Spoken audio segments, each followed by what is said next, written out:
Hong Kong, la ville la plus verticale du monde. Souvent surnommée le New York de l'Asie, cette métropole a forgé l'imaginaire de toute une génération de cinéastes de par son esthétique cyberpunk et futuriste. Des films comme Ghost in the Shell ou encore Blade Runner ont puisé leur essence dans ces ruelles sombres et ces gratte-ciels infinis. On comprend vite pourquoi. Entre la densité étouffante de Kowloon et les sommets vertigineux de l'île, cette ville donne le vertige. Mais au-delà des apparences et du fantasme de science-fiction, que signifie réellement de vivre dans la fourmilière la plus chère de la planète ? Le premier problème, le voici. Hong Kong possède le prix au mètre carré le plus élevé au monde. Qu'est-ce que cela peut bien vouloir dire ? Eh bien, cela signifie que vous allez devoir payer jusqu'à 30 000 € le mètre carré. C'est le prix d'une Porsche Boxster type 987 d'occasion pour un espace à peine plus grand qu'un paillasson. Quand on sait que le salaire moyen d'un employé de bureau tourne autour de 2800 €, on comprend rapidement que vous ne serez pas propriétaire. Alors, puisqu'on ne peut pas acheter, il faut louer, et de préférence quelque chose à la mesure de votre pouvoir d'achat. Ça tombe bien, car en vous promenant dans la ville, vous voyez ces intrigantes affiches qui parlent de logements luxueux pour un prix dérisoire. Vous décidez d'en apprendre un peu plus et vous contactez le propriétaire qui vous fait une visite de votre prochain logement. Une fois à l'intérieur, vous êtes sous le choc. Pas de piscine intérieure, pas de cheminée au bois, pas même un écran plat avec installation Dolby Atmos, non. Ce que vous trouvez, c'est ce que l'on appelle à Hong Kong des cercueils, des espaces minuscules, entassés les uns sur les autres avec l'impossibilité de se tenir debout ou de tendre les jambes.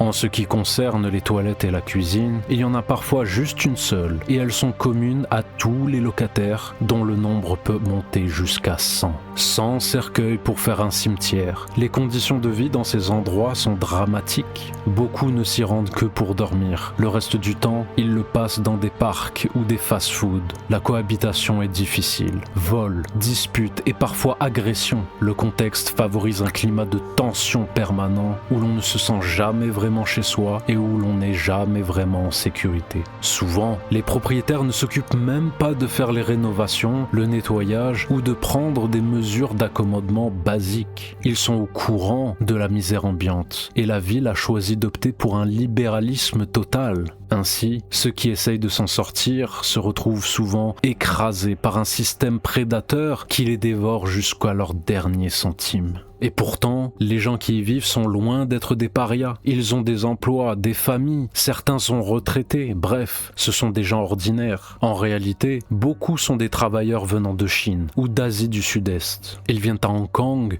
parce que l'argent s'y trouve et qu'ils peuvent y vivre mieux que dans leurs conditions d'origine. Pour ceux qui sont nés ici, la chute a été lente et progressive. L'explosion du prix des loyers et du coût de la vie a augmenté beaucoup plus vite que le pouvoir d'achat, entraînant une disparition de la classe moyenne. Après ce que je vous ai dit, on pourrait croire que cette crise est le résultat d'un manque d'espace. C'est le discours officiel, mais la réalité est beaucoup plus sombre. La rareté du logement à Hong Kong est organisée et pire encore, elle est désirée. Il faut savoir que l'État possède 100% des terres. Ainsi, à Hong Kong, on n'achète jamais de terrain. On loue un droit d'usage à l'État qui dure généralement entre 50 et 75 ans, permettant d'exploiter la parcelle pour y construire un immeuble, par exemple. En limitant volontairement la mise sur le marché de nouveaux terrains constructibles, le gouvernement maintient les prix artificiellement hauts. Et puisque l'immobilier est la principale source de revenus de Hong Kong, les autorités ont tout intérêt à ce que les prix restent élevés. On entre alors dans une spirale sans fin. L'immobilier coûte cher, il constitue un revenu de plus en plus important pour l'État, ce qui le motive davantage à rendre l'offre encore plus rare, ce qui fait à nouveau grimper les prix et le cycle recommence. Tout cela pour le plus grand malheur des personnes en bas de l'échelle sociale.